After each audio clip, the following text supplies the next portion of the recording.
Part 46. Alien Relic Hunter.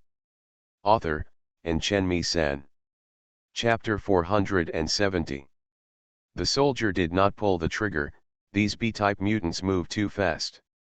In this case, not only is it difficult to hit the shot, but it also wastes precious active ammunition and those that contain 1 unit per shot.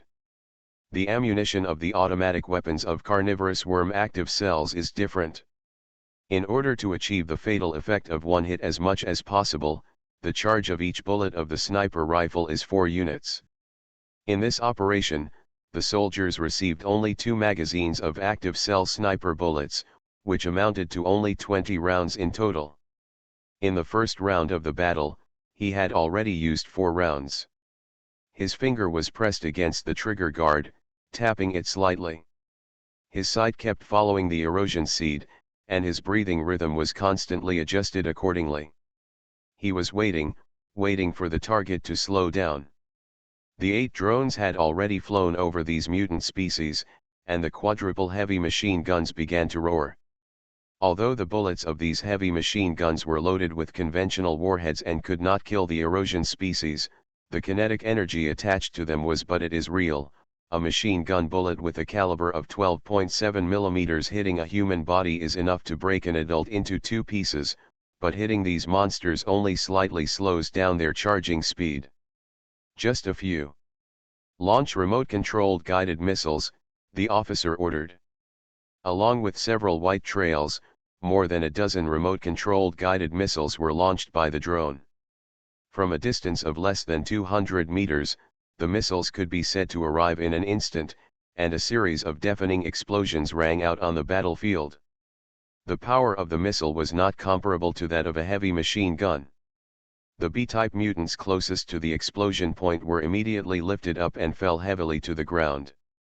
This is the best opportunity. The soldier aimed at a mutant that was blown away by the explosion shock wave. The moment it landed, he pulled the trigger and fired 2 consecutive shots. The 2 active bullets penetrated the mutant's body almost at the same time. 8 units of meat-eating worm active cells, even if it didn't hit the core, this type B mutant would be dead. As expected. After being shot, it tried to get up from the ground several times and failed. After a few seconds, his limbs began to twitch violently, and his whole body was shaking like a patient suffering from an epileptic seizure. Its skin began to crack, and a large number of rotten tentacles and translucent turbid tissue flowed out from under the cracked skin. The originally plump and solid muscles quickly shrank, and dark patches like corpse spots quickly appeared on the body. Spread. The soldier no longer paid attention to the mutant that was dying, and turned his attention to other targets. At the same time, he muttered silently in his heart, 21. There was another round of bombing. This time, the charge formation of the corrosion seeds was much more dispersed than before. The shock wave generated by the explosion only blew away 1 corrosion seed that happened to be hit by the missile. As for the other corrosion seeds, at least it was slightly affected by the air waves and fragments, but was not greatly affected. The drone should have 2 rounds of missiles left, and there are still 14 rounds of active ammunition. The soldier thought to himself, and quickly pointed the gun at the corrosive seed that was directly hit. The 22nd. The moment the soldier pulled the trigger, the wall of the base suddenly shook.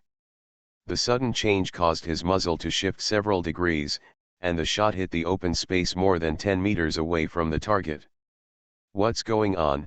The soldier quickly raised his head, and he found that the others also looked confused. At this time, the shaking not only did not stop, but also became more and more intense. The ground is shaking. A machine gunner not far away hugged the bulletproof armor plate inserted into the wall tightly and shouted, "Aftershocks, this should be an aftershock. Everyone, fasten your seat belts. Don't panic. Aftershocks of this magnitude will not cause damage to the base. Prioritize the remaining enemies in the northwest," the officer shouted, and he pulled out a seat belt from his waist, buckled on the metal ring at the top of the wall, holding the telescope in one hand, and holding the wall stacked tightly with the other hand. His legs were spread apart in a large shape, and with the help of the power of his waist, he pressed his body firmly against the wall stack. The wall was still shaking, and the soldiers even heard a tooth-breaking friction sound from the bolts at the joints of the armor plates.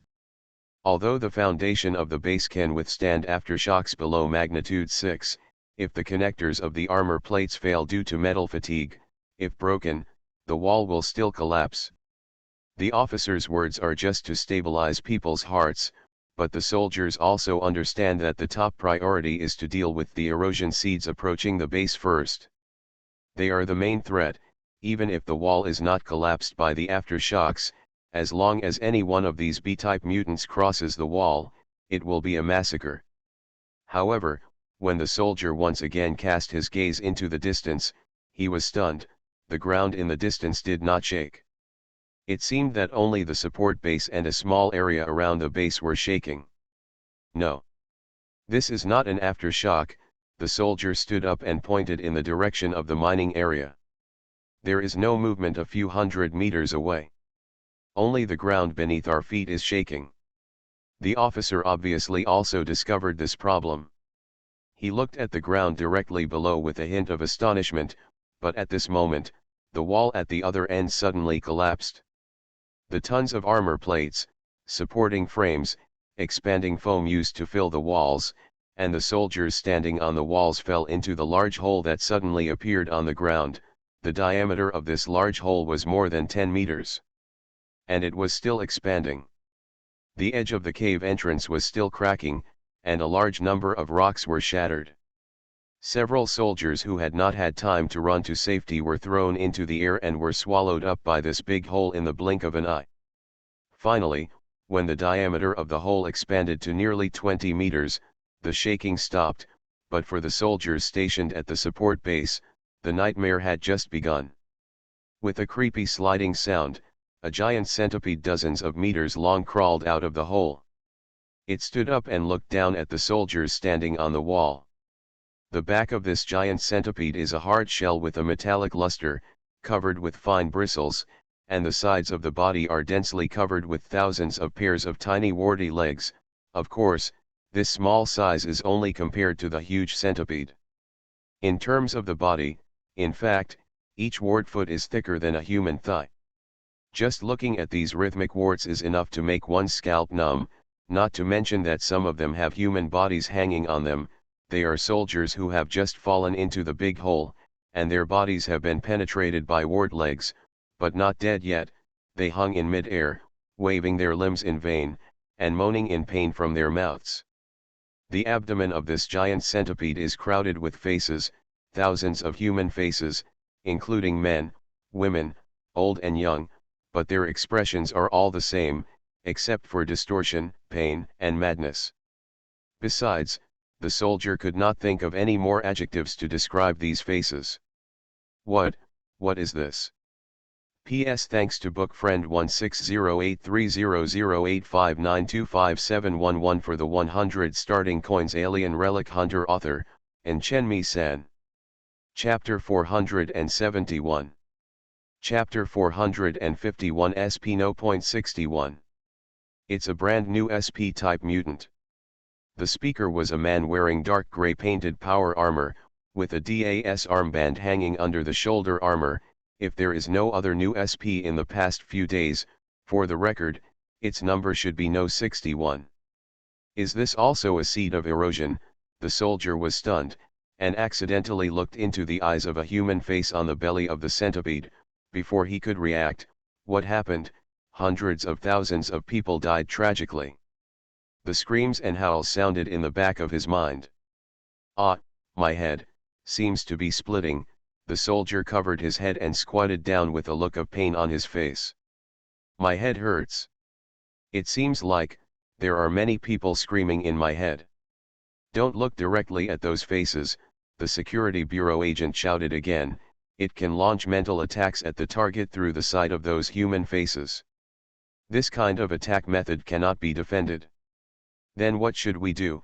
The officer turned away and asked loudly, how can we fight it if we can't even look at it? Just don't focus on those faces, the Security Bureau agent replied. holding a heavy machine gun and constantly pouring ammunition into the monster. I don't know how long it took before the voices in the soldier's mind gradually faded away, but even so, there were still some lingering sounds echoing in his ears. He shook his head vigorously, looking a little dazed. He tried to get up from the ground, but found that his legs were so weak that he could not stand firm at all. At this time, a strong hand grabbed his shoulder, lifted him up, and then slapped his back hard. The owner of the hand yelled into the soldier's ears, "How are you? Can you still fight?" This voice seems to be that of his superior, the soldier thought drowsily, and then nodded. Remember, don't look at the human faces on those things. Don't look at them. Focus on other places, the officer shouted, helping him pick up the sniper rifle that fell on the ground. Got up. The soldier took the sniper rifle, subconsciously aimed at the huge monster not far away, and pulled the trigger repeatedly. Bah! Bah! Bah! The remaining 3 bullets in the sniper rifle magazine were quickly used up, but the soldier did not seem to be aware of this problem and was still mechanically pulling the trigger, and click, click sounds continued to come from the gun chamber. His shooting habit is to shoot twice in a row, with the first shot incapacitating the target and the second shot killing it. Even in this situation, the finger still retains this kind of muscle memory. Every time he pulls the trigger twice in a row, he pauses for a moment, and then pulls it twice again. Ta, ta, ta, ta dash. At this moment, a humanoid mecha climbed onto the wall on its hands and knees, placed a shield in front of it, and rushed towards the monster at full speed. As it rushed, it fired missiles and artillery shells mounted on its shoulders and back. Got out. Explosive fires kept lighting up the monster's body, and many faces were blown to pieces, but soon, new faces would be squeezed out of the monster's body to replace those destroyed faces. The mecha was less than 10 meters away from the monster. 2 steps further, there was a broken wall and a bottomless pit. The pilot controlling the mecha suddenly threw off the shield in his hand and shouted. He asked the surrounding soldiers to dodge, and in the next second, the 6 thruster nozzles on the back of the machine spewed out blue flames several meters long, instantly burning 2 circles of black traces on the wall behind him. The entire mecha suddenly jumped into the air, and 3 hooks were shot out from its left arm, which hit the centipede's head. With its right hand, it pulled out the fighting saber that had been hidden behind the shield. The blade of the saber had been heated. When it reaches its limit, it emits a blazing white light that is difficult to look directly at. The sharp claws at the front of the hook opened instantly after piercing the monster's body. Almost at the same time, the hook began to shrink, pulling the body and accelerating towards the monster. Only ace pilots serving in elite units dare to perform such operations in actual combat. Go to hell, the pilot's roar resounded throughout the battlefield. He waved his saber vigorously and struck the monster. Laugh. Along with the stench of burnt protein, most of the white light blade was inserted into the monster's body. The mecha instantly grabbed the handle of the knife with both hands, released the hook, and used gravity and inertia to violently move forward.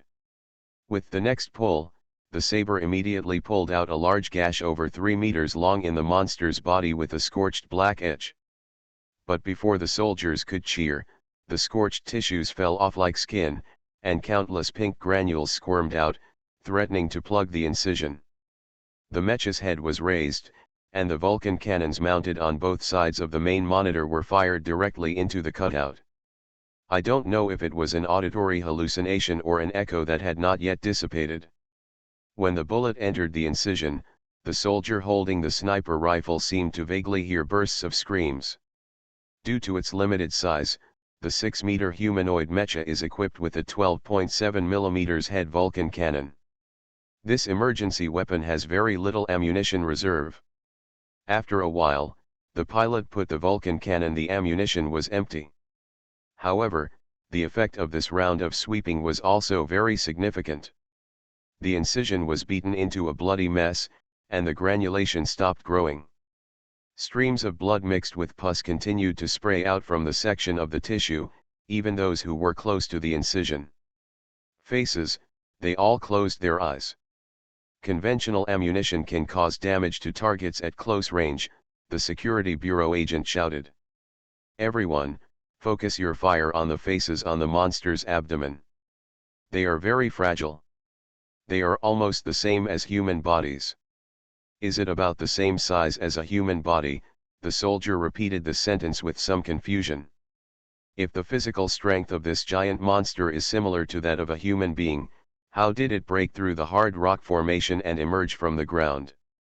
Just as he was thinking this, the mecha piloted by the ace pilot had already started its second round of offensive. He fired the hook line again, swinging the mecha to the other side of the cut. But just when he was about to stab the monster with his sword again, a pair of hands covered with pus, blood, and mucus grabbed the blade tightly. It was a human being, or something that looked like a human being. His upper body, including his head, arms, and torso, were exactly the same as a human being. From the waist down, he was connected to a thick tentacle, just like something from the old era. It is the same as the snake-tailed monster in the legend, except that its body does not have scales. Instead, it is covered with a layer of amniotic fluid like mucus. You are listening to Novels at Bless Up channel. Wish you happiness and luck. Please subscribe to receive new novels. How do you feel about this novel? Please like and leave a comment. Alien Relic Hunter. Author, Chen-Mi-san. Chapter 472. No one knows whether this person is another kind of monster parasitic in the body of the centipede or an organ on the body of the centipede. It is seen holding the hot saber tightly, although its hands have already carbonized. Even though it kept letting out intermittent screams, it had no intention of letting go. Instead, it stretched out its entire body and took the blade into its arms. Next, an even more nerve-wracking scene appeared. The human faces with centipede abdomens struggled to get out. They didn't just have one face. Behind this face, there were complete head and upper body. These organs with human shapes crawled onto the mecha's body one after another. A dozen arms grabbed the blade with a temperature of thousands of degrees Celsius, and more arms stretched towards the cockpit of the mecha. They seem to have wisdom. They know that the saber is the biggest threat to the body, and they also know that the pilot who controls the body is sitting in the cockpit under the chest. Get away, the pilot roared, shaking the body vigorously. However, the power of these things was surprisingly strong. They clung to anything that could be clinging to the surface of the mecha, digging desperately into the armor with their fingers. And the gap between the armor, the layer of amniotic fluid they are wrapped in, is also extremely corrosive. After contacting the outer armor of the body, a large number of bubbles and white smoke are quickly produced. Several metal dust-proof bolts are fixed to the heat dissipation vents. The net was melted through in the blink of an eye, leaving many scratches of varying depths on the surface of the machine. If the struggle continued, the situation would only get worse. The pilot sitting in the cockpit had to give up the attack and raised his left arm, intending to get out of the current predicament with the help of the hook rope. However, before the hook rope could be launched, a lean human body fell on the hook rope launcher and blocked the muzzle of the launcher with its chest. Damn it! The pilot cursed secretly, and quickly reached out to the control panel on the right, intending to adjust the launch force and trigger threshold of the hook cable. As long as this parameter was raised, the hook cable would directly penetrate the human body without any damage. Secure the barb inside its body. However, just as his fingers touched the touch screen, another body rushed up. 2, 3, 4, they seemed to have penetrated the pilot's thoughts, and were stacked layer by layer on the hook. On the launch port. Now, even if the launch force is adjusted to the maximum value, it is impossible for the hook rope to penetrate so many human bodies. Damn, damn, damn. The pilot cursed repeatedly and punched the touch screen. We have to find a way to escape. Weapons, are there any other weapons we can use? He took 2 deep breaths and glanced quickly at several heads-up displays. The movement of his left and right arms was restricted, the rocket launcher mounted on his shoulder was empty, and the 240 caliber cannons behind him were the angle is limited, the head Vulcan cannon ammunition is exhausted, and even the energy of the thermal saber is about to be exhausted. We've run out of ammunition. The pilot gritted his teeth and muttered to himself, but the movements of his legs don't seem to be restricted too much. He made up his mind and pushed the joystick to the end, the mech's legs quickly lifted up, and the thrusters installed on both sides of the calves began to spray at maximum power.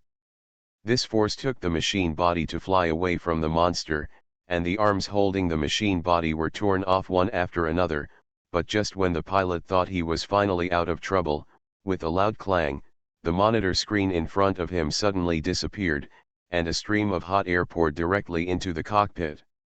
The hatch cover of the cockpit, and the external equipment embedded in the hatch cover, were actually removed by these things with brute force. The corrosive mucus dripping from them seeped in along the gaps in the outer armor.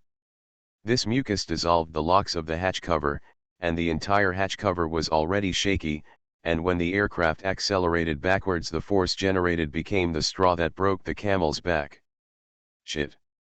The pilot's first reaction was to reach out to grab the gun hidden under the driver's seat, but his action was still a beat slower. A body with the characteristics of a young woman got in the moment the hatch cover was torn off. Its slender fingers directly penetrated the pilot's collarbone, grabbed the pilot's shoulders, and dragged him out of the cockpit. The out-of-control machine fell from mid-air, hit the section of the wall, and rolled down into a deep pit.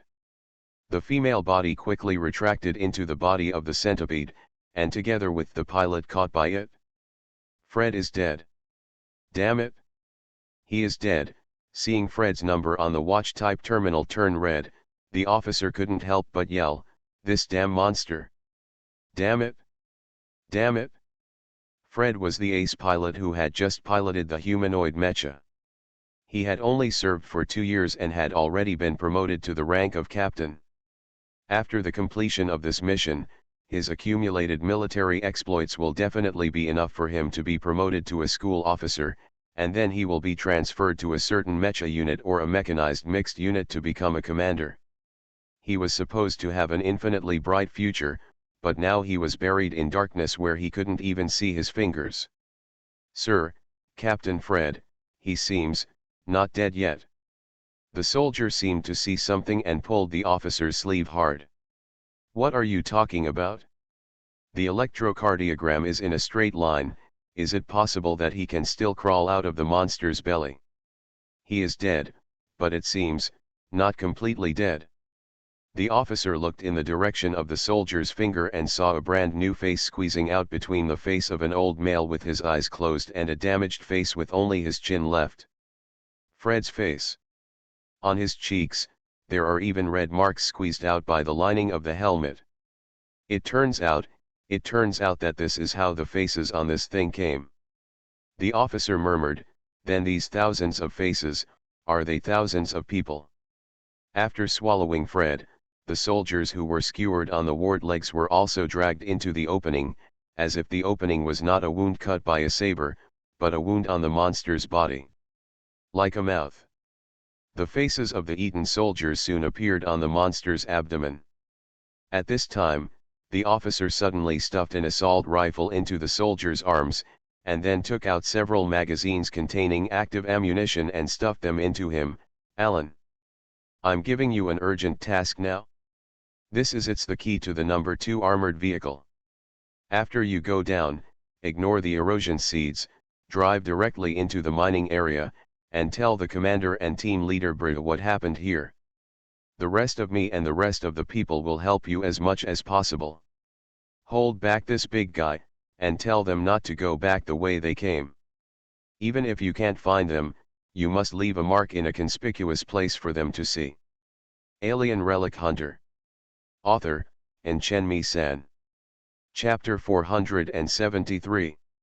During Alan's 2 seconds of hesitation, the huge body of SP mutant number 61 suddenly bent down, instantly sweeping away the soldiers on a wall more than 10 meters long. Those soldiers were either crushed into pulp or caught by the humanoid tentacles extending from the abdomen of the centipede.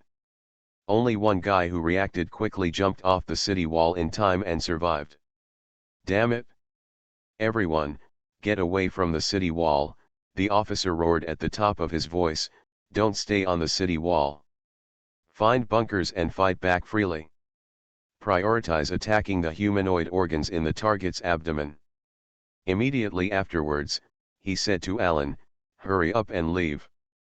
Zhang-san. You also go with Alan." Yes, the person who was shouted was a sturdy man with a Chinese character face. He was carrying 4 individual guided missiles on his shoulders.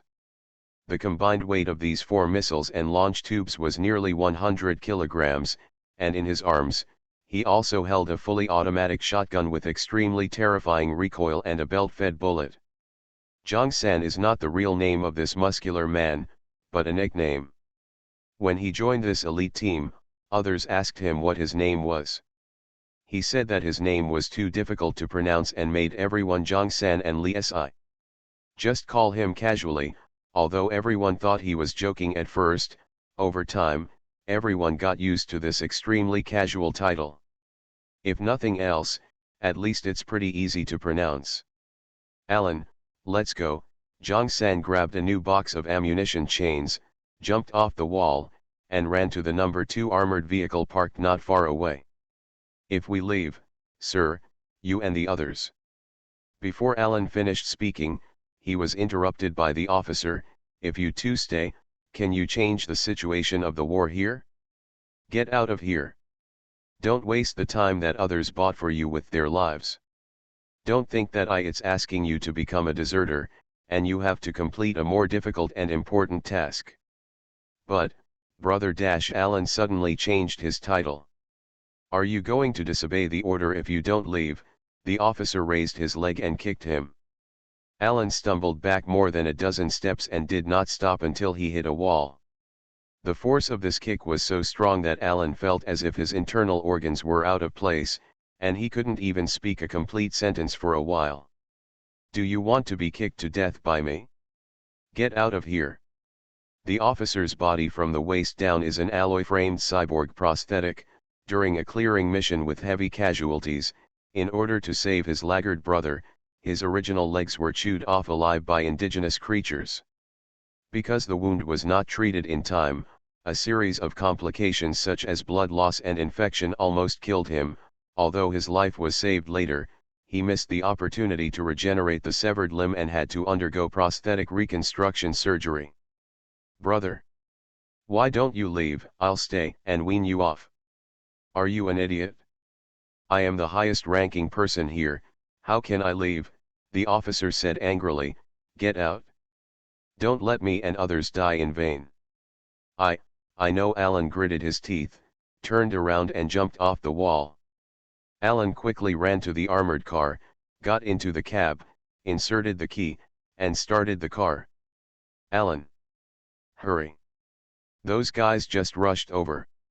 100 meters, no, only 80 meters away, Zhang-san sat on the roof of the car, holding the trigger of the vehicle-mounted machine gun tightly in his hand. The roar of the machine gun shook the people. Alan's ears were buzzing, and from time to time, thick, smoking shell casings leaked in from the gaps in the turret roof and hit the floor of the carriage, making a crisp sound. Those guys mentioned by Zhang-san are naturally the remaining erosion seeds from the second wave of offensive. After the appearance of the big centipede, also known as the number 61 SP-type mutant, no one cared about it. Gotta get these little fish and shrimps. Although compared to SP-type mutants, B-type mutants can only be regarded as small fish and shrimps. For a single soldier, these things are still highly lethal and dangerous creatures. If approached, a B-type mutant can easily slaughter an elite squad of 15 people, even if all members of the squad are equipped with living ammunition against seeds of corrosion. When fighting this kind of monster, long-range weapons are the only advantage humans have. It took about 10 seconds to restart the external monitor, and it was too late at the moment. Alan had no choice but to open the observation window, lowered his head and looked outside. He saw 4 B-type mutants rushing towards them at full speed, between each other. The distance is less than 30 meters. Alan, step on the accelerator as hard as you can. Let's hit him. Hit him directly, Zhang San shouted. The vehicle-mounted machine gun was not equipped with active ammunition, so its lethality against these monsters was extremely limited. Moreover, after firing continuously for more than 10 seconds, the barrel was already hot and red, and it might be scrapped at any time. Zhang San let go of the machine gun and took out his fully automatic shotgun. His position in the team is the fireman, mainly responsible for suppressing the enemy with heavy firepower and dense barrages. It is precisely because of this the reason is that his weapon is not equipped with active ammunition. Alan. Give me your gun. Forget it, it's too late, I'll suppress them, you just switch to full manual driving mode and let the car move, Zhang San said, and the second half of his sentence was directly covered by the deafening sound of fully automatic shotgun fire. Alan didn't hear it at all. But as comrades who have fought side by side for several years, there is still a tacit understanding between the two. Even though he did not hear clearly, Alan also knew what Zhang San was talking about. The automatic driving system and the assisted driving system need the same monitors. It took time to initialize, but the full manual driving mode did not require it. When he released the clutch with his left foot, he already pressed the accelerator to the bottom with his right foot. Doing so would cause considerable damage to the engine, but the situation was urgent and no one cared about such trivial matters. The entire body of the armored vehicle shook violently, and then rushed forward. Alan only felt a strong pushing sensation suddenly hit his back. The reading of the tachometer began to climb crazily. Alan pushed the gear lever and decisively shifted to the high-speed gear. At this moment, he only heard bang. There was a muffled sound, as if something hit the bucket directly in front of the armored vehicle. There is an erosion seed hanging on the teeth of the bucket, Zhang San's voice came from above his head. Raise the bucket 30 centimeters, squeeze this guy under the car, and run him over. I know. But the hydraulic rod that controls the lifting and lowering of the bucket seems to be stuck, and I can't press it down, Alan responded. It's not stuck, it's the monster holding the bucket with its arm. The power of this thing is too abnormal. Just wait, I'll break its arm. After Zhang San finished speaking, he grabbed the shotgun. He climbed onto the turret of the armored vehicle, grabbed the tab on it, and crawled toward the front of the vehicle little by little. The external monitor was finally started, and the screen around the driver's seat showed the scene outside the armored vehicle, but Alan only glanced at it before shouting to Zhang San, "Pay attention to the rear right." About 4 o'clock, a Type B mutant is chasing after it, and it's getting closer and closer. Have you seen it? Be careful. It's jumping. Before he finished speaking, the roar of a fully automatic shotgun rang out on the roof of the car. Alan saw the Type B mutant rushing towards him and flew out violently, falling heavily to the ground, but after in an instant, he seemed to scan a few frames.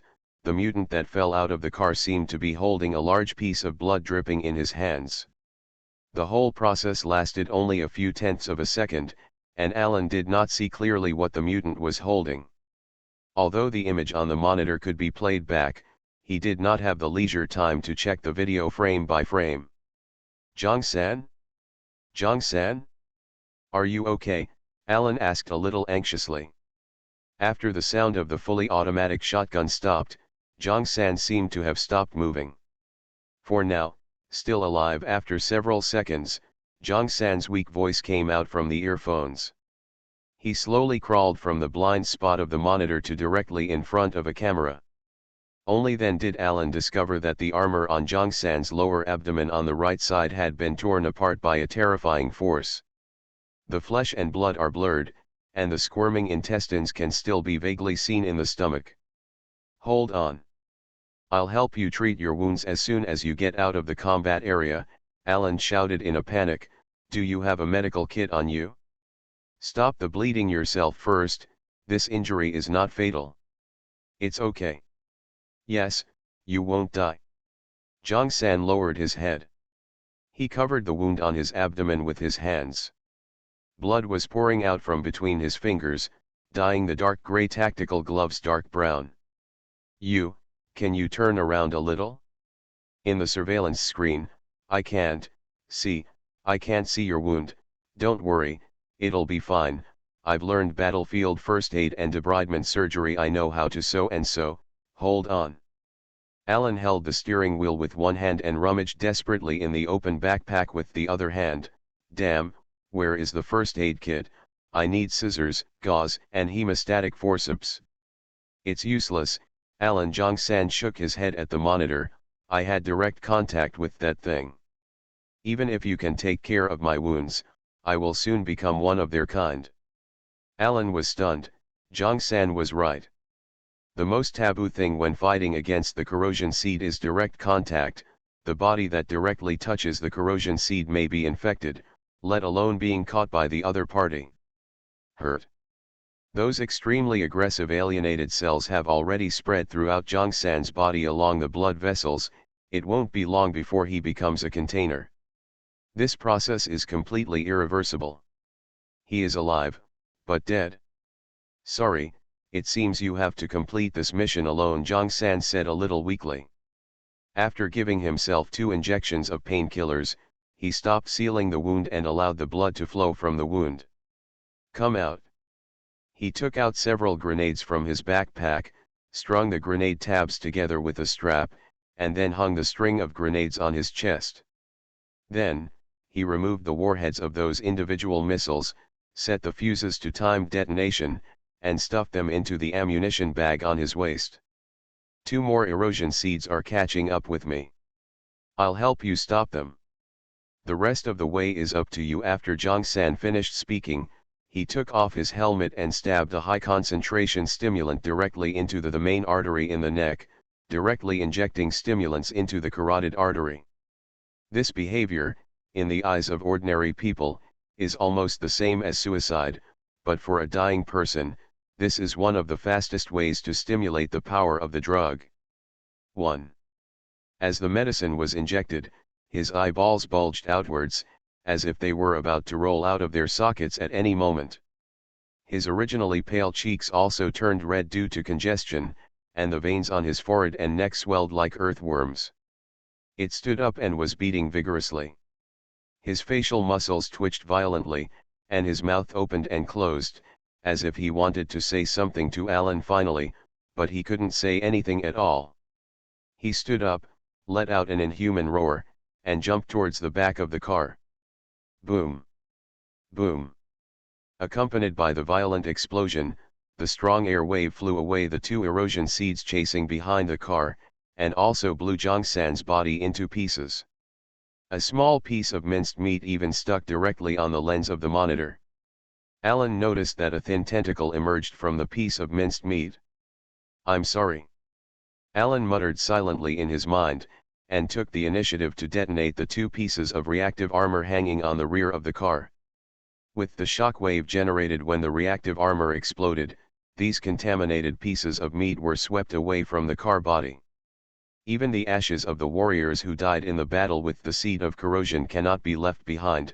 This is cruel, but there is no other way. The gunfire in the distant support base has not stopped, but it is much sparser than before.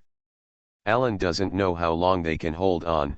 In front of such monsters, the power of ground combat units like them is really great. It is so small that even the saturation shooting of active ammunition cannot be effective. Perhaps, only the main gun of the heavy cruiser can kill that big guy. Just when Alan was thinking this, the corrosion seed that had been hung on the bucket finally broke free and quickly climbed to the roof of the car. The moment Alan discovered its traces, he had already gotten into the car through the roof that he never had time to close. P.S. Thank you to Giraffe and Soap for reading the 1,500 starting coins for the tip. By the way, these 2 ids are old readers from the Wasteland Survival Code era. I am very impressed every time they tip me. It is these 2 ids rewarded at the same time. I have always wondered, are the owners of these 2 accounts the same, or are they a pair of good friends? thanks to the villain in the villain for the 1000 starting coins.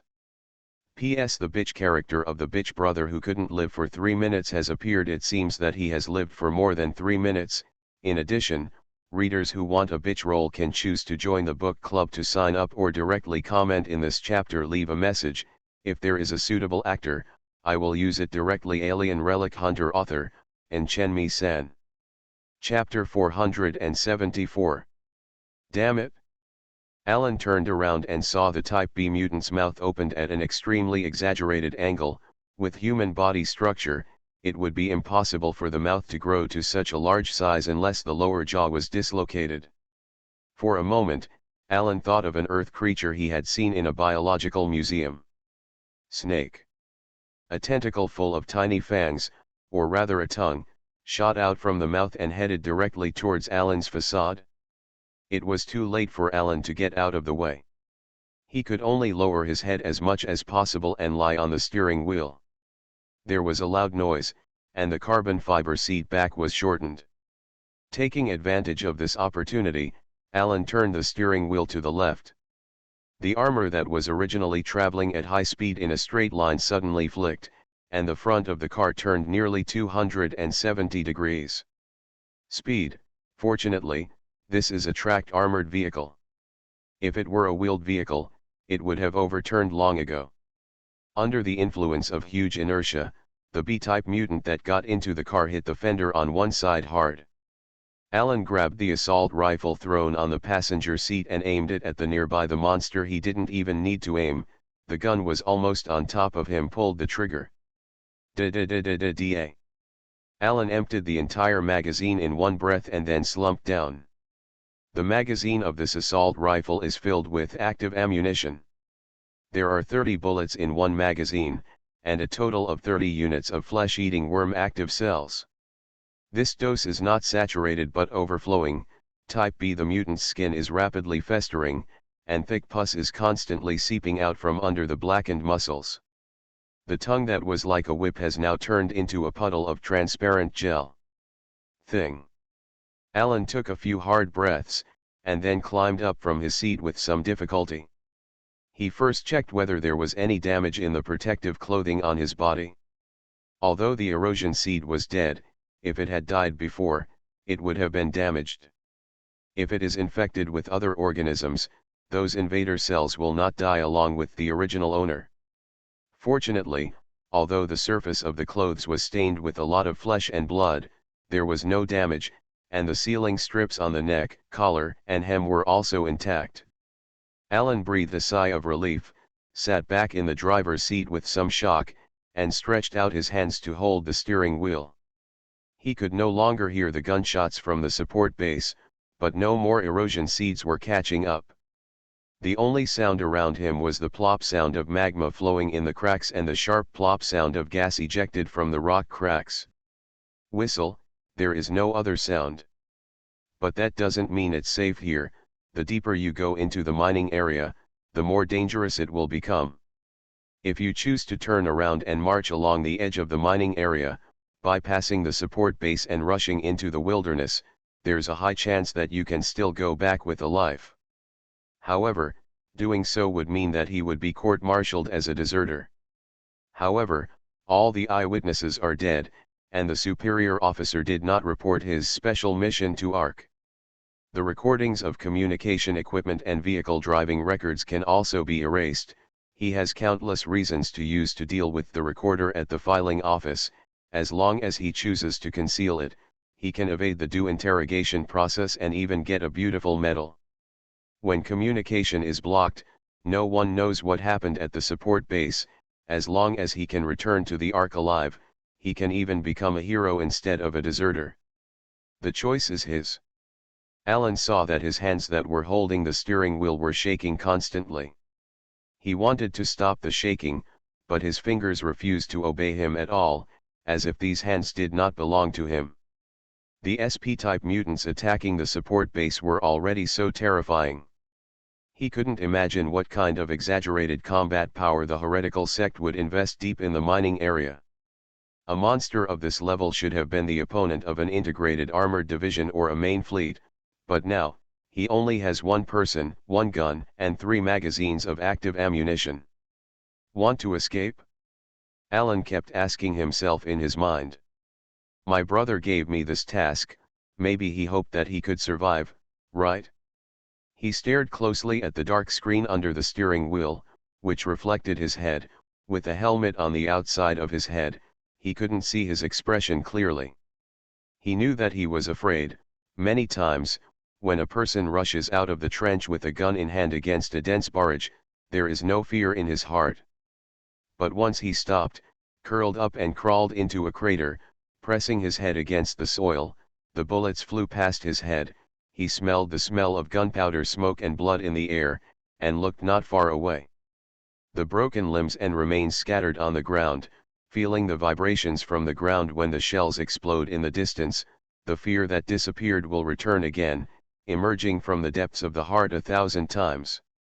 It's like a huge wave that drowns people. When the huge waves receded, some people could still stay on the beach, while others were dragged into the abyss by the sea water. There is a saying in the ancient Chinese military literature, which is called one big effort, then it will weaken, and 3 times it will be exhausted. It describes this situation. Alan inhaled heavily, and the oxygen generated by the reaction of the oxygen generator had a faint sour smell, which would make the already dry respiratory tract become itchy and intolerable. Sneeze. After sneezing hard, Alan seemed to suddenly wake up. He turned around and looked at the mess in the car.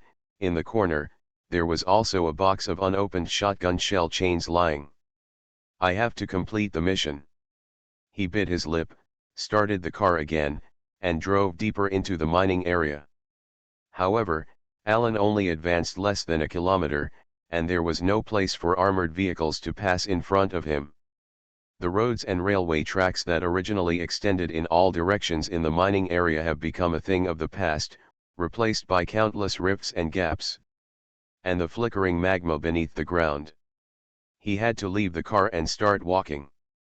Meanwhile, inside the tunnel, the reconnaissance team still maintained a steady pace and moved along the tunnel. Although the positioning device lost its function in the tunnel, every 30 meters the group advanced, Kaylan would ask Layton to manually mark the people passing by on the electronic map. The route is recorded.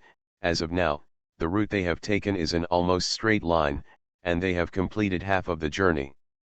As long as they walked halfway, they could reach the exit and leave the mining area. P.S. Thanks for the 1,500 starting coins from the sidekick who couldn't survive for 3 minutes. You are listening to Novels at Bless Up channel. Wish you happiness and luck. Please subscribe to receive new novels. How do you feel about this novel? Please like and leave a comment. Alien Relic Hunter, author, and Chen-Mi-san. Chapter 475. To be honest, this section of the road is the most comfortable one I have walked since I got off the cruiser. Although I hate Alpha civilization, I have to admit that this tunnel is really well built. Walking in here, it's like wandering on the streets of Ark, the Hound said, while stamping the ground twice with the soles of his feet. Oh, it's a pity, if there are so many nano-alloys, it can be dug out and taken outside the mining area. The assets of our hunting group can be doubled several times. Wait a minute, Kaylan suddenly stopped. Old dog, what did you just say? I said that if we can bring out the nano-alloy used to build the tunnel, we will make a fortune. Hound was a little stunned by Ian's sudden move. What's wrong? I was just joking. Why do you look so nervous? Not this sentence, the previous sentence, Kaylan said, staring at the Hound. The previous sentence was, oh, I said the Alpha tunnel was well repaired, and it was all stable. The Hound stopped mid-sentence. He seemed to have discovered something unbelievable, and his eyes widened. He closed his eyes and looked at Kaylan. This is not right. The Hound let out a low cry, as if the floor was burning his feet. He suddenly jumped up and bounced hard a few times. The sound of bang bang echoed in the tunnel and gradually spread to the distance. Immediately afterwards, the Hound ran to the side of the tunnel like a madman, pressed his body against the tunnel wall, and beat it with his fists. What's wrong? What's wrong with him, old dog? Zwilligito arched his waist with a cautious look on his face, holding a recoilless cannon in his arms, and looked around suspiciously. This tunnel it seems that it has always been, nothing has changed, it's exactly the same as when we first came in. What's wrong is that there has been no change, Kaylan said in a deep voice. We all know that because of the earthquake caused by Yagunactor, the entire molten mining area has now become torn apart. When we came in, we saw the largest complete piece of land I have ever visited is only 5 kilometers square. Ivan nodded, but, we have walked more than 10 kilometers in the tunnel now. If the plates on the surface crack like that, then the tunnel buried in the rock formation cannot be unaffected. Even if the tunnel has good ductility and will not be torn off, it should not be like this. Kaylan took over the conversation and said, just like the old dog said, everything is stable. It's like the earthquake never happened, Aya added. Before we decided to enter the tunnel, we were mentally prepared that it would be a difficult journey. But now, not only have the various obstacles and dangers that we imagined not appeared, but the horizontal angle of this tunnel has not even appeared. There are obvious changes. Kaylan took the electronic map from Layton's hand. This is the route we have taken, it is a straight line. No wonder, I just kept feeling that something was wrong, but I just couldn't think of a reason, so I didn't have the nerve to speak, Layton muttered. The overly easy journey has paralyzed our nerves. Although everyone is still vigilant, in this environment, the condition of the tunnel itself is the most easily overlooked factor. Ivan sighed. It seems, we must have triggered some unknown mechanism again. The end of this tunnel may not be the exit we imagined. As senior ruin hunters, how do you usually deal with situations like this when exploring ruins? Ayabrita focused her attention on Kaylan. Relic hunters are not capable of handling this situation. You think too highly of us. All we have is the freedom of choice. Kaylan shook his head. Keep going, or go back the same way. Is there no way to crack the mechanism? Aya frowned and asked, did you always behave like this in previous missions? She did not continue speaking. Instead, the hound who came back said the word she had not said. You want to say gambling on life, right? You are really right. Those who you can see are alive. The hunters who bet all made the right bet. As for those who lose the bet, most likely they won't even leave their bodies behind. Haha, how do you think our industry's elimination rate is so high? This is not a question of whether we can crack the trap. Kaylan raised his hand and signaled the hound to stop talking. Now we even know what trap we have been hit by. This is the most troublesome. The only information we have is this piece of information. The tunnel is too smooth, a place that is contrary to reality, but other than this anomaly, we know nothing about it. Then, go back, Aya said, just go back to the exit. Although I can't be sure, experience tells me that going back is generally the wrong option when encountering this kind of thing. Since the designer of the tunnel did not cover up the anomalies, it means that it is not worried about these problems being solved by us. It was discovered. Of course, it will also take into account that people who enter the tunnel will choose to return the same way. Do you think the designer will not take any measures against this? Kaylan said, since it did not choose to directly obliterate us, that means, as long as we act according to the rules, we will not encounter danger. You mean we can only follow the designer's ideas and keep moving forward to where it wants us to go? Doesn't that make us puppets at its mercy? Do you think it will show mercy to us all? Let it out. Of course not, but at least we have to ensure our own safety first. Kaylan lowered his voice slightly. At least on the surface, we should obey the rules. What's more, if we return the same way, our supplies cannot support us in wasting this round trip, he added. What if going forward is a dead end? Aya asked. Then going back will definitely be a dead end. Kaylan pointed to the end of the straight line on the map. I even doubt that we are no longer at this location. Not at this location, Layton said with some confusion, but, I drew this route myself, and we walked this road step by step. I can guarantee that the overall error will not exceed 10 meters. No, I mean, not our position in the tunnel, but our position in the mining area, Kaylan said solemnly. Although we have been walking in a straight line, in fact, we are not walking along the straight line. Moving along this straight line on the map. What? Although it sounds convoluted, to put it bluntly, it's actually very simple. I suspect that we were transported to another place while traveling. As early as in the undersea city, Kaylan had experienced a mechanism similar to teleportation. He had no doubt that the Alpha civilization had the ability to create a wormhole-like device that could directly teleport creatures over short distances. This device, two spaces that were not originally connected can be folded together. Taking a step in this device may span a distance of tens of thousands of kilometers in the original three-dimensional space. P.S. Thanks to Tianqing and others for the 300 starting coins. Alien Relic Hunter author, and Chenmi San. Chapter 476. Teleportation? You mean we just passed through a wormhole unknowingly? Layton asked in disbelief. Well, it should be a wormhole-like device, and the transmission distance will not be too far, Kaylan said. At least the gravity and atmospheric pressure have not changed.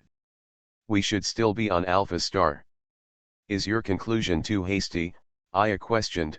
You should also know that the Ark once made a jump with the help of a natural wormhole while drifting, and that jump caused huge damage to the Ark.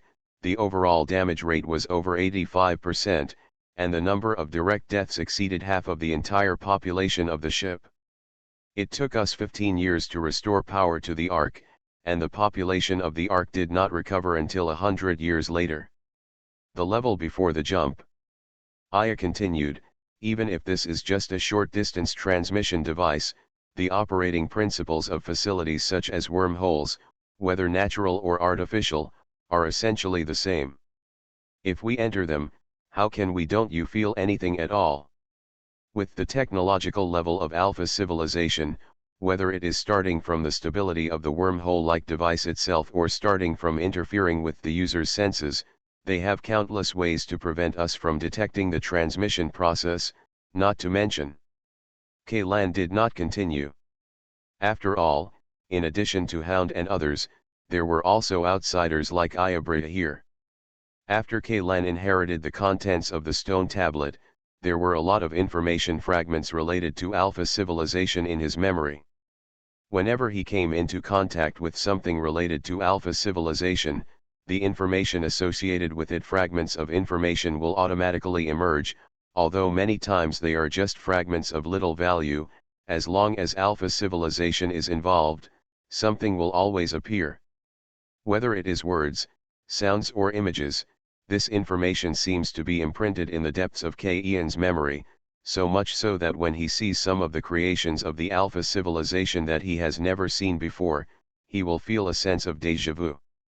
A feeling of. But this time, not even a word related to this tunnel appeared. He has every reason to suspect that this tunnel was not built by Alpha civilization. I plan to go back and take a look, Kaylan said suddenly. Go back? Didn't you just say that returning the same way was the wrong option? Ayabrita said in confusion. I want to test a conjecture. If you don't want to follow me, you can just wait for me where you are. After saying that, Kaylan turned around and walked quickly towards the entrance. Naturally, Hound and the others would not object to Ian's decision, and immediately followed him. Seeing the members of the hunting god hunting group walking further and further away, Aya couldn't help but hesitate. Team leader, should we follow? Or should we stay where we are? An agent from the security bureau asked in a low voice. Follow them, Aya gritted her teeth and said with some dissatisfaction, I want to see what they can find. Understood. Aya's four agents looked at each other and then closed their mouths knowingly. Although the team leader has always been a bit stubborn, in daily interactions, he is actually a very serious and gentle person. Man, they have never seen the team leader like this. It seems that after cooperating with this group of ruin hunters, the team leader seems to be a different person, and his temper has not been good along the way. Just when the four people looked at each other, Aya opened her long legs and took the lead to follow. Maybe you feel that as the leader of the field team of the Security Bureau, you are unhappy being commanded by a hunter from a civilian organization. Agent A quietly opened the group communication and whispered. I don't think so. The team leader shouldn't be the kind of person who is obsessed with power. As long as the mission can be completed, she shouldn't care about this kind of thing, Agent B retorted. I think it's the problem with the hunters. I always feel that they don't think highly of us, and they are hiding many things from us. The team leader must have been offended by this attitude, Agent C said. Yes, yes. Agent D agreed, especially after several conflicts in decision-making, the team leaders were all frustrated. It would be strange to say that they are not angry. It would be strange if it were the team leaders of several other groups. He had drawn his gun a long time ago, and our team leader is the only one with a good temper who can endure it until now. But one thing to say, I think the abilities of this group of hunters are quite strong. Agent B lowered his voice a little lower. I have dealt with many ruin hunters before, and they have the kind of professional background. Note 1, there are also professional hunters who work alone, but in terms of professionalism and ability, they are not as good as this group of people. How confident do you think we will be if we fight them, excluding the mecha? Agent C asked. It's hard to say. The guy holding the knife gave me a very dangerous feeling. If there was a conflict, I definitely didn't want to confront that person. Agent B, the only one among the four who has retired from the field force and has the most combat experience, said, and this Commander K-Lan, although his combat ability seems to be at the bottom among this group of people, I always feel that his danger level is second only to that swordsman. Real or fake? Is it that mysterious? Agent A asked. Haha, while I was fighting hand-to-hand with indigenous creatures in the wilderness, you were still learning to read and write in the compulsory education class. Agent B sneered. I'll give you a piece of advice, try not to get into trouble with these people. Just tell me, if the fight really starts, what is our winning rate? Agent C, the youngest, couldn't help but ask. Even if we exclude that mecha, our winning rate will not exceed 30%. Agent B said solemnly. That's not true, with these hunters, our winning rate is only 30%, Agent D frowned. At least 3 of them are veterans of the field force. The transformation level of that big guy should be around level 4. In terms of individual combat power, these people are no longer weaker than us. PS Note 1 Educated background, Black talk in the circles of ruin hunters and mercenaries. The original meaning refers to people who have received formal professional training, that is, hunters who come out of training camps set up by hunting groups and heritage development companies with large consortium backgrounds. On the contrary, they are called people who have received formal professional training. Yaluza generally refers to relic hunters who have not been trained in the training camp system, became a monk halfway, or are self-taught. Of course, as long as they obtain a relic hunter's license, Yaluza can also be regarded as an officially recognized regular relic hunter. Hunters with a bachelor's degree generally have average abilities. Average here is not a derogatory term, but refers to a series of abilities such as skill level and professional knowledge that are above or below the average. The training camp is like a factory assembly line, and Yaluza is like a small handicraft workshop. The level of relic hunters who are not from a professional background fluctuates greatly, and the upper and lower limits are extremely exaggerated. The senior hunters at the top of the pyramid are all elites, and that kind of low-level hunter is actually no different from a trash picker. In the Undersea City volume, the hunters of the Aurora hunting group used this metaphor to mock K-Lan and others. In addition, lone hunters are not necessarily hunters with non-professional background. There are also some hunters with professional background who do not renew their contract or retire after the end of the contract period, but choose to leave the hunting group and work alone. Such people are very rare, but it does exist. There is also a hunter who spends his own money to receive training in a hunter training camp, but does not sign an employment agreement with the hunting group under the consortium or the Ruins Development Company. Alien Relic Hunter. Author, Chen San. Chapter 477. Finally, Kaylan and the others returned to the place where the bodies of the 3 experts were found. Previously, due to load issues, they only took away the usable materials from the 3 corpses, and did not take the corpses with them. When they came back this time, the corpses were still in their original positions, with no trace of being moved. Ivan stepped forward, leaned over to check, and nodded to Kaylan. "The marks left before are still there, there is no problem." "Huh, fortunately there is no problem." The hound let out a long breath. If the body had not been seen before, or if it had changed its position, then the plot would start to become scary. The appearance of these 3 corpses here is already very scary. "They scared that guy Park Sang-woo before and he couldn't even finish his words," Layton said half-jokingly. "But then again, Kaylan, you said you wanted to test a conjecture. What exactly is it? Can you tell me now?" Hound asked. Not only the hound, but also Ayabrita, who followed, was looking at Kaylan with a puzzled face, waiting for him to speak. Kaylan turned the corpse over, then groped around on the back of the corpse. With a soft click sound, he pulled out a silver-white metal tube as thick as a finger from the corpse's protective suit. "This is a portable distress signal transmitter. I recognized the name of this thing." "Yes," Kaylan nodded and threw the metal pipe to Layton. Layton cut a small opening in the metal pipe and inserted a metal wire pulled from the robotic arm into it.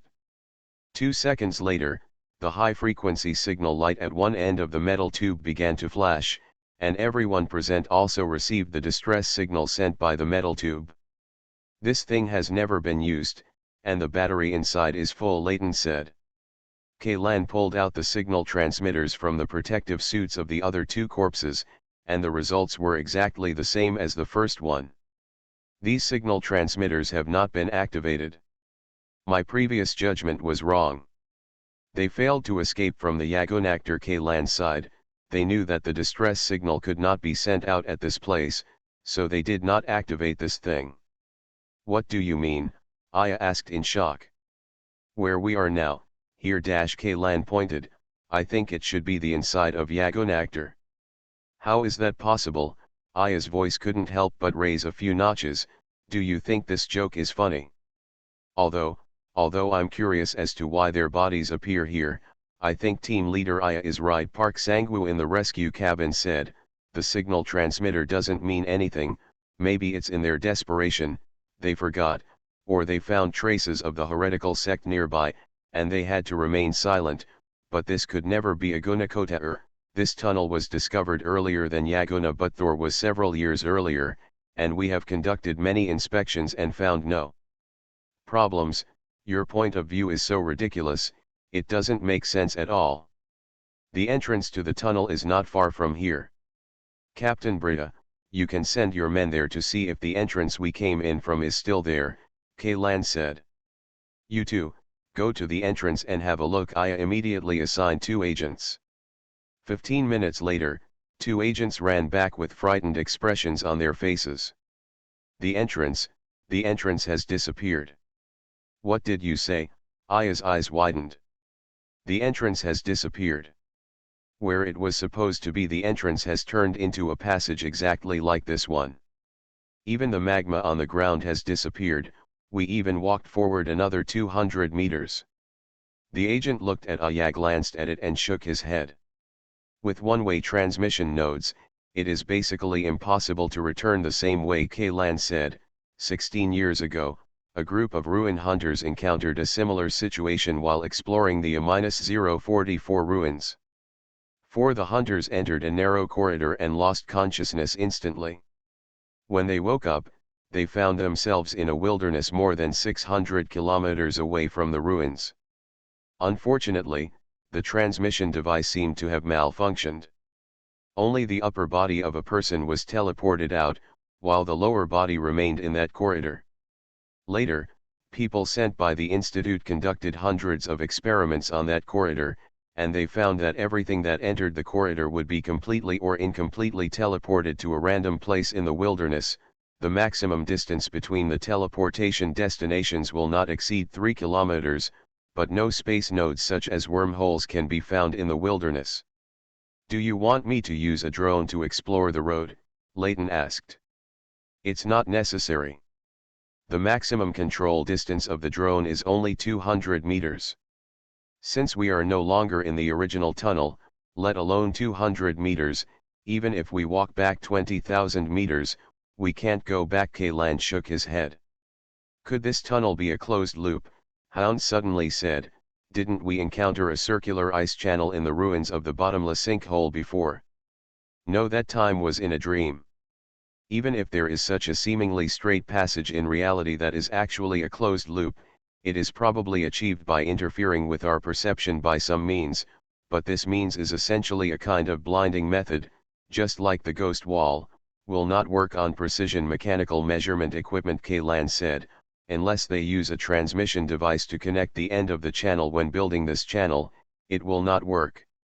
"To a similar effect." "If that's the case, what's the difference between us going forward and going backward?" Layton said. "We shouldn't be trapped here, right?" His eyes couldn't help but rest on the 3 corpses. Could these 3 people be trapped alive like this, right? The inclination angle of the tunnel has not changed, and the size, texture, specifications, and spacing of the lighting equipment are exactly the same, as well as the energy crystals we put in. Kaylan suddenly turned to the agent who ran back. "Speaking of which, did you feel the temperature rise when you were near the entrance? I mean the place where the entrance was supposed to be." No," the agent shook his head. "According to this calculation, the space node should be located at a certain point between the entrance and the 3 corpses. When we passed that point, we were transported unknowingly, but when we tried to return to the entrance, the temperature in the tunnel, but there has been no change." Kaylan quickly analyzed. "At least we can't go back to the tunnel at the entrance. As for whether this tunnel is connected end to end, we will know as long as we keep going forward. If this is a closed loop, we're still going to see these 3 bodies eventually. But the biggest problem we face now is," Kaylan turned around and said seriously, "our supplies can't last long. If you drink water, the purification cycle using urine can last for a long time, but there is no way for food. There is indeed a device on the Ark that can recycle feces and extract the protein, and then process it into food, but that kind of the size and energy consumption of the thing are huge, making it impossible to carry it around with you. I still have 2 bags of self-heating military rations, 6 energy bars, and 2 compressed biscuits left." The Hound opened his backpack and took inventory. "What about you?" "You are listening to novels at Bless Up channel. Wish you happiness and luck. Please subscribe to receive new novels. How do you feel about this novel? Please like and leave a comment." Alien Relic Hunter. Author, Chen-Mi-san. Chapter 478. "I only have 4 compressed biscuits left, but there are still a lot of energy crystals left." Layton groped for a long time on himself, and finally took out 4 crushed biscuits from the bag hanging on his chest. "Cookies at the end?" "Me too." Ivan stretched out his hand, with 5 energy bars lying in his palm. "I also drank all the vodka. I have a big appetite. I only have the last piece of compressed biscuit left," Jolajito said with some embarrassment, "but I also have 2 pieces of dried beef jerky. This thing is very hungry. It only takes 1 as long as your thumb. A small piece can last for half a day. Do you want to try it?" As he spoke, he took out 2 long strips of objects that were pitch black and seemed to have a metallic luster from his backpack, and handed one of them to the Hound.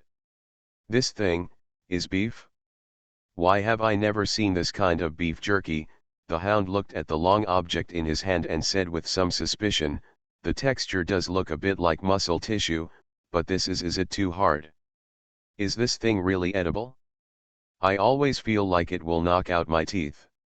"It's edible. This thing has been around since ancient times. Its name in Mongolian is Buhler thorn. When Genghis Khan led his army to attack the Europa continent, he used this thing as military ration, but now we are the only ones in Mongolia. Only the descendants of this tribe can make this kind of food. The hound tried to cut off a small section with the steel teeth on the back of the military dagger, put it in his mouth and bit it. It seems really edible, it's just as hard as a rock. By the way, Kaylan, how much supplies do you have left? Not much. Kaylan opened the satchel on his waist and took a look, a bag of self-heating military rations, 4 compressed biscuits, and a bottle of blue capsules. The blue capsule in Ian's mouth is a special drug developed by Maya Biotechnology. Its full name is Emergency Survival Meal Replacement No. 663. Only a small capsule is needed to prevent people from eating for 48 hours. It won't produce any feeling of hunger, and your physical strength and energy will not be affected, but this thing is essentially a hormone and cannot provide nutrition and energy to the human body. It is said to be a meal replacement, but it does not really replace food. This is just an emergency measure. No one will eat this unless absolutely necessary. Its main function is actually to block the brain's perception of hunger and drain the body's stored energy. Once the effect of the drug wears off, hunger and fatigue will double, and the side effects are even worse than those of powerful stimulants. And because the blood sugar content is too low, most people who take the blue capsules will faint directly within 10 seconds after the effect of the medicine ends. If they fail to receive treatment in time, these fainted people may never be able to do it again. Woke up. This is a trump card that can be played when ammunition and food are exhausted, but if the desperate situation cannot be overcome within the last 48 hours, it will still lead to death. I also have 2 bags of self-heating military rations and 2 compressed biscuits, Asano Akira said. I still have a lot here. Valentina got out of the Valkyrie's cockpit, carrying a backpack in one hand. The 2 backpacks were bulgingly stuffed with things, just the protrusions from the surface of the backpack. From its shape, you can guess that it contains compressed biscuits and canned food. These foods are emergency supplies prepared by Kaylan and the others. They were placed in the Valkyrie's cockpit before departure. For a person, if he eats sparingly, these foods can last for nearly half a month, but if he eats them sparingly, if it were spread equally among everyone, it would be pitiful. Tisk, even if we save on eating this little food, I'm afraid it can only last 3 days. The hound turned back and looked at the deep and dark tunnel in the distance. I don't know how many days we will be trapped here. Don't starve to death then. It's better to starve to death than to be killed by Alpha's trap, right? Layton muttered. Fart, that's because you haven't been hungry. The hound immediately glared at him and cursed back. In a previous clearing mission, I led the vanguard to chase too deep into the desert, and the large army was out of touch, and then the retreat was cut off by those smart beasts. We could only use the terrain to build fortifications and stand firm to wait for help. Do you know how much rations we carried with us at that time? How much? Layton asked. It's only 2 meals, one of which is for emergency use, Hound said. It was originally a quick mission. The scheduled combat time was from 9 in the morning to 3 in the afternoon. After the work was over, I could still return to the base. Just in time for the stew. Blame the damn intelligence department. The number of indigenous creatures in that area was nearly 3 times greater than the number they told us. We have been moving and fighting since we airborne, and we waited until we could see everything in our field of vision. After all the animals we saw were cleaned up, we had already deviated from the original marching route. Then you can't call for air support?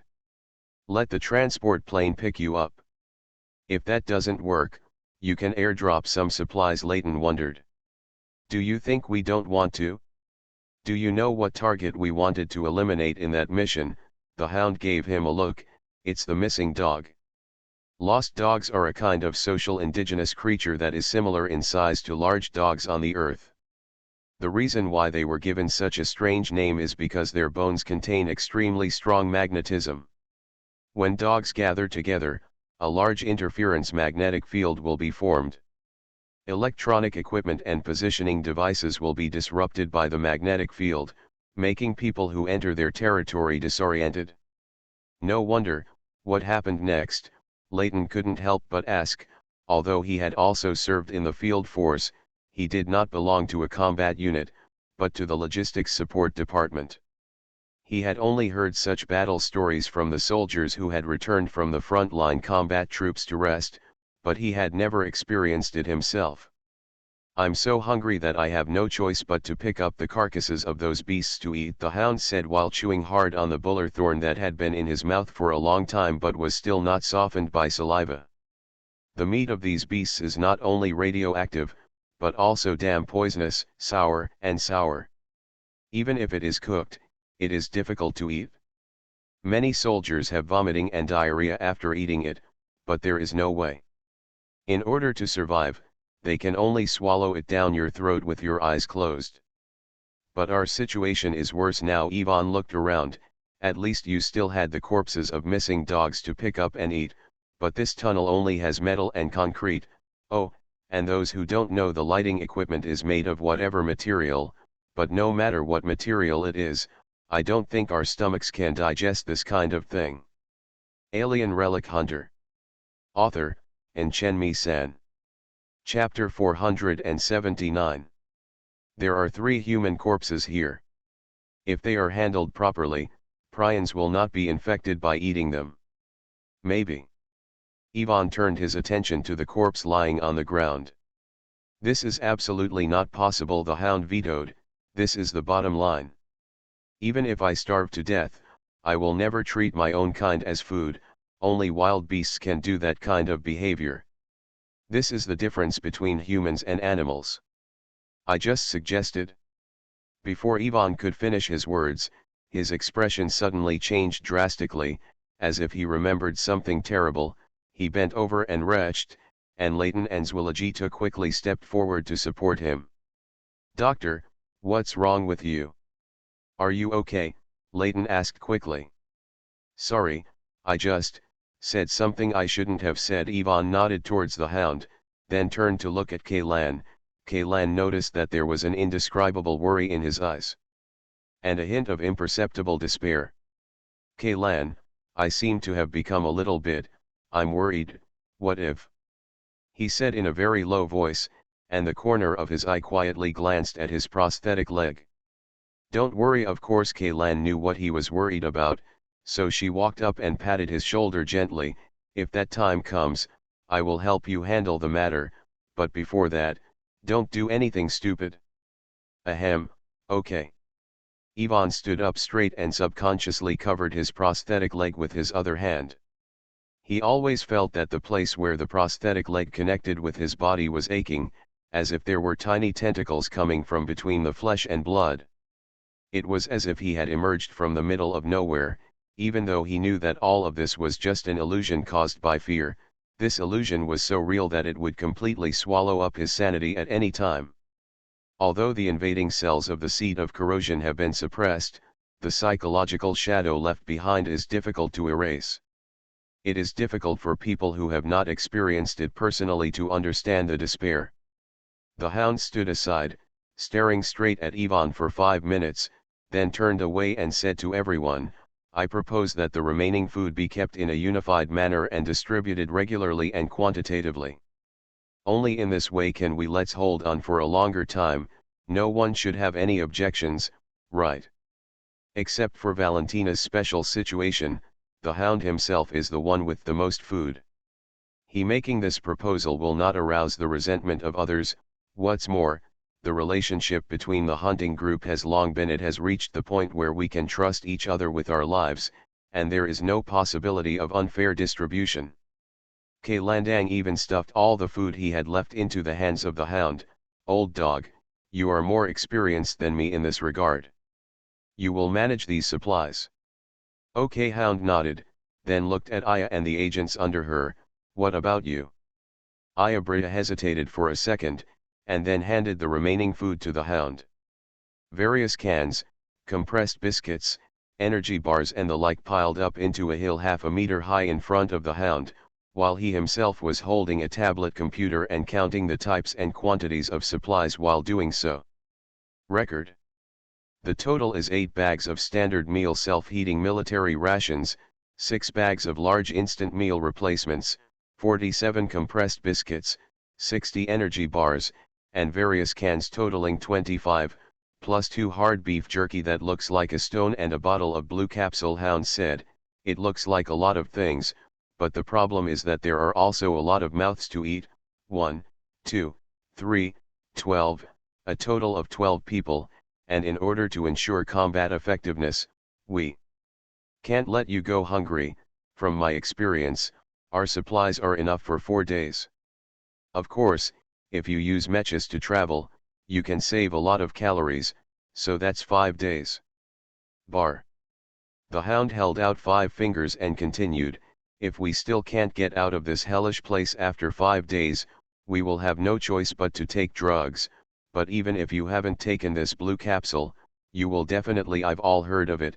This is not a good thing, and it only gives us 2 more days, that's 7 days, and I still have 7 days left. By the way," Dr. Hound walked to the rescue cabin and patted the porthole on the hatch cover vigorously. "Does this guy need to eat? He is unable to eat in his current state and can only rely on nutrient solution to sustain life. However, the main component of the nutrient solution injected into him is glucose. If our rations are exhausted, this thing can also replace food," Yvonne replied. "I almost forgot about this. How much nutrient solution did we bring?" Hound suddenly smiled maliciously at Park Sang-woo. "Yvonne, if it is only used by one person, it can last for almost 7 days. Don't you hear me? If we haven't found a way out in the last 2 days, then don't blame me for drinking all your nutrient solution first," the Hound said. "If we all starve to death, then you are like this. People definitely can't get out, so it's better to leave the hope of life to us, aren't you right, Park, Dr. Park Hugh?" Wait, I remember that there should be some emergency supplies in the storage compartment inside my rescue cabin. You can rummage around and maybe you can find some food," Park Sang-woo said immediately. "Are you talking now? Don't tell me you didn't think of it before," the Hound said with some dissatisfaction. "Do you still want to keep this supply for yourself? With your appearance, is it useful to leave it to you? Can you eat it?" I really didn't think about it for a moment. The corpses I found before had such a huge impact on me," Park Sang-woo tried hard to defend. "Forget it, I'll trust you for a while," Hound said as he opened the rescue cabin and took out 2 bags of supplies sealed with waterproof films from the storage compartment that Park Sang-woo mentioned. One bag contains first aid supplies such as painkillers, hemostatic gel, and bandages, while the other bag contains 2 1-liter bottles of purified water and 6 bags of paste-like synthetic nutritional meals, which are commonly known among the people. Soapy ointment. A standard bag of this stuff can meet the calorie consumption of an adult for a whole day. If diluted with pure water, it can last for a week for the people in the rescue cabin. But if they were to be distributed to 12 people, these 6 bags of nutritious meals would only be enough for half a day. "Hey, I've squeezed out the last of this kid's oil and water." Hound shook the bag in his hand. 7.5 days, this is already our limit." 7.5 days is enough, Kaylan nodded. "I remember Dr. Park Sang-woo said that the volume of a gunactor is almost 1/6 of the Ark. Assume that we are really on this ancient battleship. As for the interior, as long as we don't encounter the maze and the teleportation device, these 7.5 days will be enough for us to go back and forth. It's over. It's okay if you don't tell me. But if you tell me, why do I feel that we will definitely hit the maze and the teleportation device?" The Hound couldn't help but whispered, "Don't you always like to set flags for yourself? Why this time? Don't you care? What I'm worried about is actually not the maze and the teleportation device. We won't necessarily die if we encounter these things, but if we encounter something more deadly." "Stop it, be silent, I already understand what you mean, don't say any more," the Hound shouted quickly. you should think about how we are going to leave this tunnel first.